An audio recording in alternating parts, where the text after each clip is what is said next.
Hello, and welcome to something a little bit different for the channel. I don't think I've ever done a video like this before, so let's see how this goes. If you enjoy, please do leave a like, let me know in the comments, subscribe, all that good stuff. Let me know that I should do more content like this. This video is an analysis of how good was the Ultimate Warrior's WWF title run from WrestleMania 6 till the following Royal Rumble. This isn't an analysis of how good a wrestler Ultimate Warrior was. Bad. This isn't an analysis of how good a person Ultimate Warrior was. Bad, by many accounts. This is purely focused on the quality of the run as a WWF title run. So it'll be looking at match quality, reception, that sort of thing. So we'll start off. What I've basically done is I've watched every televised match. Obviously, not watching house show matches and stuff, but every match I could find that was televised, I've watched. And there's only 10 from that entire time. It was a different time. I mean, Roman Reigns probably has that in that same 9-month period, now 10-month period, but that's by the by. There was 10. So we're going to start off where it all began with Ultimate Warrior versus Hulk Hogan at WrestleMania 6. Title versus title. Ultimate Warrior was the Intercontinental Champion coming in. Hulk Hogan was the WWF Champion coming in. And the winner takes all, except then they don't. So I've always heard about this match that it's better than one would expect. I don't know if I've ever watched this match before I did the research for this video. I don't remember it, put it that way.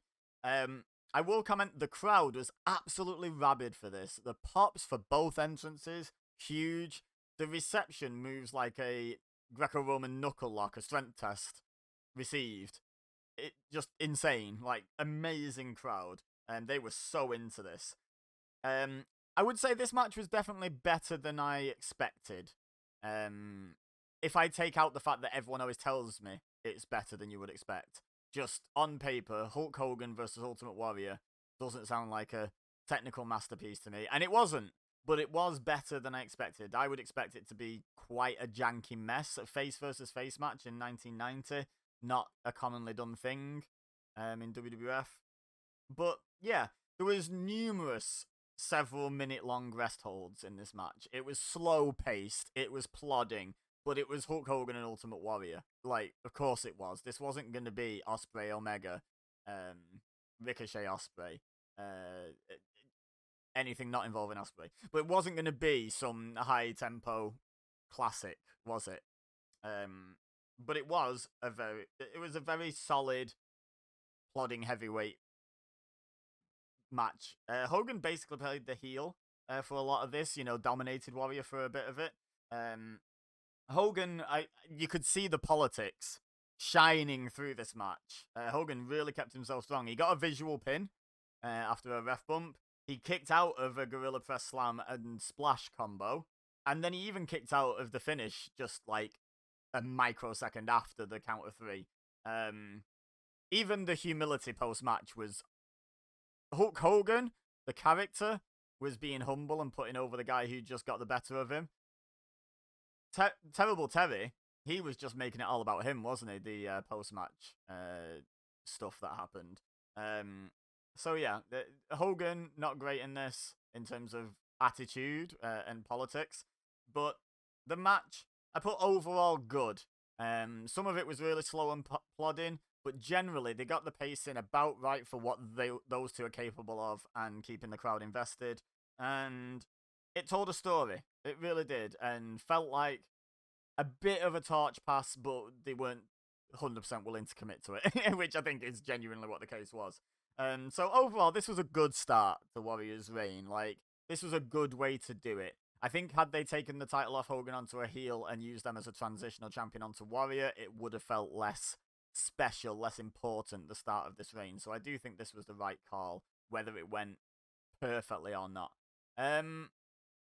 Anyway, the next match, less than 2 weeks later, there was a WWF / All Japan Pro Wrestling / New Japan Pro Wrestling Summit in Japan. I found this on Dailymotion. This wasn't on the WWE network that I could find. Where Ultimate Warrior defended the WWF title against Ted DiBiase. It was a pretty big pop for Warrior, got a good reception. The match itself was fairly basic, pretty short, and there was never any doubt, I don't think. There was never any concern that DiBiase was going to win here. But it was a first defense. There was nothing massively wrong with it. It was just very basic and kind of nothingy, to be honest. Like, I think it took me longer to find the match than it took me to watch it. I think it was like 4 minutes or something. It was pretty short. It might have been like 6 or 7. I don't know. I didn't make note of the match times, which I probably should have. Anyway, the next match that was on the WWE Network was a Saturday night's main event, also from April 1990. So 3 matches in April 1990, and it was Ultimate Warrior defending the title against Haku. Haku got a jobber entrance to this one, which feels bad. And again, this was short and sweet. This might have been the one that was 4 minutes. Haku got the jump on Warrior, got a little offense in, and then Warrior basically hulked up and beat him. Match was fine. It wasn't really anything, but this was like, I do have to remember as I'm watching this, like, I have to watch this through the lens of the time, and this was pretty standard to build someone up by giving them pretty easy wins, either over enhancement talent that are brought in or lower card guys that they don't really care about pushing currently. And this was exactly what that was. Just put over Haku. Sorry, put Warrior over Haku is what I meant there. But it was fine. Next match was Saturday night's main event at the end of July 1990, and this was Ultimate Warrior defending the title against Rick Rude. And I made a note here that Rude was so good. Like, so good. Like, don't get me wrong. Like, there's plenty of good wrestlers from this era. But Rick Rude was so good at garnering heat. He was so good in the ring. So good at the character work. Like, just amazing. I've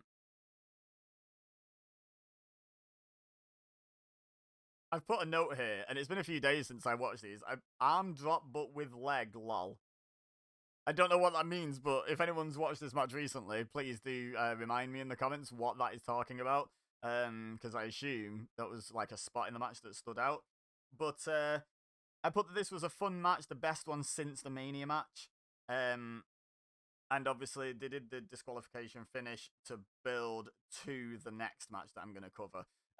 Again, kind of nothingy. This was story advancement, give a reason for the next match to be the stipulation it was, but it was a fun match for the duration of it. Now, the next match was Rick Rude versus Warrior at SummerSlam 1990, which is a match I've done a watch along of on this channel as part. Well, I've done the whole show. I've done a SummerSlam 1990 watch along, back on its 30th anniversary a few years ago. So feel free to watch that for my like full thoughts on this match. But this match, Rude got busted open, which I think at the time wasn't a done thing, so I assume maybe it was hard way. But put in a strong performance, and I don't mean like his ability that I just bigged up, because we just covered that Rick Rude was great. I mean a kayfabe strong performance. He put up a good fight here. Bobby Heenan was getting heavily involved on the outside. But Rick Rude, at one point, hit the Rude Awakening, and then instead of leaving the cage where Bobby Heenan was, like, imploring him to, he, like, went up to the top and jumped off and hit a double axe handle, then went up to the top and then suffered for it. But Rude had some moments in this match where it was, like, genuinely probably could have won there. He looked quite strong in this one, I would say. And at the end, Warrior actually won the match by escape. He didn't pin Rude, he left the cage. And I don't know if there was just no pins back in these days. I don't know when you could start pinning cage matches. I know traditionally they were escape only. I don't remember off the top of my head. I didn't make a note if there was any pin attempts in this match. But yeah, Warrior won, and Rude was still like there, ready to fight. You know, like daring Warrior to get back in. Like Rick Rude looked good in this match. And I don't think a lot of people come out of a Ultimate Warrior match looking that good, like looking strong. It's not that's just not his gimmick. So credit to Rude, and a little bit of credit to Warrior for playing his part in that, honestly. This was a really good match. I really enjoyed this. This was the match that kind of inspired my decision to make this video, to be honest. Was like, well, that was pretty good. How good was the rest of it? And so far, I don't remember watching any of these matches and being miffed, not liking them, like being upset that I'd had to watch that match.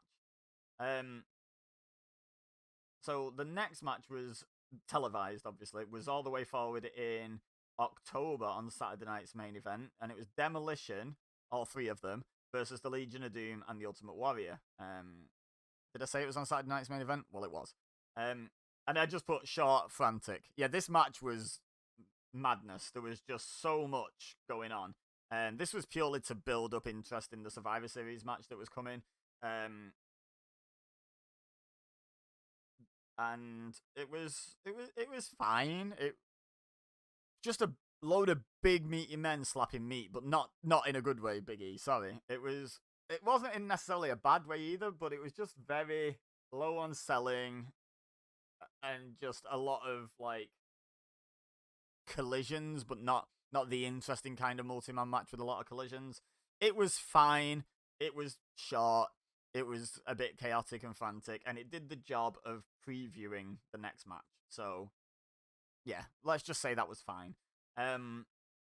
Next, we had the Survivor Series match, which was all three members of Demolition and Mr. Perfect against the Legion of Doom and Ultimate Warrior and Texas Tornado, Kerry Von Erich. So, Ultimate Warrior eliminated Axe, Legion of Doom and the rest of Demolition went to a double DQ, eliminating all four of them. That left Mr. Perfect against Texas Tornado and Ultimate Warrior. Unlucky Mr. Perfect. But he eliminated the Texas Tornado, but then obviously Warrior beat Perfect and got the win. Again, fine match, like no real complaints. Like they were clearly trying to keep the Demolition LOD thing quite 50-50 at this point, you know, to build intrigue and an eventual tag match that I don't know if it ever came. But this, yeah, it was absolutely fine. And Warrior winning here, he was the WWF champion. It made sense. Could have been really interesting to give Perfect the win and build him as a potential challenger, but they decided not to go that route, and that's fine, I guess. Now, on the same night, we had a second Survivor Series style match. So they did a gimmick in 1990 where the surviving members of a team went into the main event to do another Survivor Series match, but the main event was 3 versus 5. And it's funny because when I was watching it, I was very aware that, like, without directly breaking kayfabe, they kind of did, because why would it be 3 versus 5? You could have easily made this a 4v4, but it had to be faces versus heels. And, like, you know, it was kind of, like, implied. It was like, yeah, this is good guys versus bad guys. But, you know, we're not going to tell you it's faces versus heels kind of thing.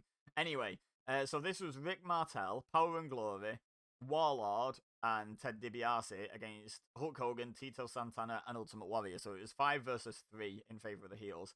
Tito Santana eliminated Warlord, like, instantly. Like, bell rang, Santana hit Warlord with, like, a flying forearm or something, I think, and pinned him. Like, it was legit that quick. Ted DiBiase eliminated Santana. Hulk Hogan eliminated Paul Roma, who is the Glory of Power and Glory. And then Rick Martel walked out on the match, so Hogan technically eliminated Rick Martel by countout. And then Hogan eliminated Ted DiBiase. And then Ultimate Warrior got the final elimination on Hercules, who was the Power in Power and Glory. But, like, Santana getting one, as soon as Santana got the first elimination, then got eliminated, I was like, okay, they're going to give Warrior and Hogan 2 eliminations each, aren't they? To paint them as equals, because that's the smart thing to do. Hogan's your long-term biggest star, and Warrior's your current champion. So needs to look at least Hogan's equal. Nope, they gave Hogan 3 eliminations and Warrior 1. So, kind of a little bit of playing second fiddle to Hogan there, honestly. Which isn't great for a WWF champion. I don't think it's ever worked to portray your WWF or WWE champion as second fiddle to even your regular top star. CM Punk, John Cena springs to mind as well. Like, I just don't think that's ever a good idea. Okay, the next match was, I think, like, it was broadcast like a day later, but it was taped a while before. Was Ted DiBiase versus Ultimate Warrior at WWF The Main Event 4. So not a Saturday night's main event, the main event. I think I had to find this on Daily Motion as well. I don't think this was on the network. This was quite long for an Ultimate Warrior singles TV match, I put. And in the end, Virgil caused the DQ, which I can't remember when the Virgil Ted DiBiase fallout happened, but I wonder if that was building towards that. If ironically they used the Ultimate Warrior as a prop in that story, it's pretty funny. And then Macho King, the Macho Man Randy Savage, but it was in his Macho King gimmick at the time, attacked Ultimate Warrior post match. So I was thinking, oh, we're gonna get Warrior and Macho Man. Nope, that's not paid off till WrestleMania 7, which isn't covered in this video because he's already lost the title by then. They fought on a lot of house shows according to Cage Match in this time, but no televised stuff until WrestleMania 7. And that's it up until the final match, which was at the Royal Rumble in 1991. Sergeant Slaughter challenged Ultimate Warrior for the WWF title. And this match was slap bang in the middle of the card. Like, I understand the Royal Rumble goes on last, but there was I think there was a Coco Beware match on after this. There was a tag match. I think it might have been LOD. I'm not sure, but there was quite a bit after this match before the Royal Rumble, and maybe one cooldown match is one thing, but this, I don't know, this felt really weirdly placed and sort of undervalued. We got lots of interference from Queen, Sherry, and Macho King, which apparently Macho King wanted to fight Ultimate Warrior, but he didn't want a chance of winning the WWF title out of it, because he helps Slaughter win the title off him. So after the interference, Slaughter had a bit of dominance in the match. Warrior did his Hulk up, and then Sherry and Macho version 2 happened, the second round of interference, and I think, you know what, I've just put Scepter to Warrior. One of them hit Warrior with Macho King's Royal Scepter. I think it was Macho Man, but it could have been Sherry. Again, it's been a few days. And that was it. Slaughter pinned Warrior off the Scepter shot, and the crowd went, I was going to say mild, because that's the joke. No, the crowd went silent. There was no reaction. There was no heat. There was no pop. There was nothing. It was just what? Why have you done this? So quite a bad end, I would say, to the reign. A dodgy finish. A guy who I don't think anyone really wanted as WWF champion, just to feed him to Hogan at Mania 7. Just, to lose it to someone who's just going to be a transitional champion, it felt quite meaningless. Macho Man's motives were very questionable, because I don't even know exactly the reason why he wanted to fight Warrior. Maybe I should have watched the post-match interview with him, where he probably explained it. But I don't know why he wanted to fight Warrior so bad, but why he didn't want the WWF title involved, I really have no idea. Surely the reason to target the champion is to win the belt off him, not to get the belt off him onto someone else and then fight him anyway. That seems like what was the motivation for that? Anyway, let's give my thoughts on this reign as a whole. I say overall, this was not as bad as I was expecting. Warrior was given a lot of quality opponents to guide him. He fought Ted DiBiase twice. He fought in a couple of multi-man matches, which is good for covering someone's weaknesses. He fought Rick Rude twice, who's a great wrestler as well. The match with Haku's a fine performer, and it was kept really short anyway. And then the weakest match of the whole thing was probably the one with Sergeant Slaughter, which he was given not as high a caliber opponent, given a bit of time and a weird story and a convoluted match, and it didn't pay off. I will say he played second fiddle a bit to Hogan towards the end. The Survivor Series situation felt very much like Hogan was more important than Warrior, and Hogan winning the Royal Rumble was definitely more important than Warrior losing his title on the Royal Rumble show. So, yeah, not great there. That's never a great idea, in my opinion. There were no classics in this, but there was nothing abysmal. Even the Slaughter match, the worst match, was poor, I would say. It was just on the downside of average. It was below average, but it wasn't awful by any stretch. For its time especially, it was fine, I guess. It was a weird decision at the time. I think doing the return match with Warrior and Hogan could have done big money, to be honest. But obviously they didn't want to go there. Instead, they wanted to exploit the Iraq War and real people dying. Yay! So yeah, well done WWF, well done Vince. Just top models there. But yeah, I think if I was going to grade this, I hadn't come into this video when I started recording with any real thought on how I was going to grade this. But if it was like, say, a school report card with like, you know, A star, A, B, or A plus, A minus, B plus, B minus, etc. I think this would be like a C, maybe a C plus as a title reign. Like, it's definitely not one of the worst title reigns in history. It's not down in the Fs and what have you. But it's not an A tier. It's probably not a B. At a push, I could give it a B minus. But I think C plus would be fair, which is probably about a 6 to 6.5 out of 10, something like that.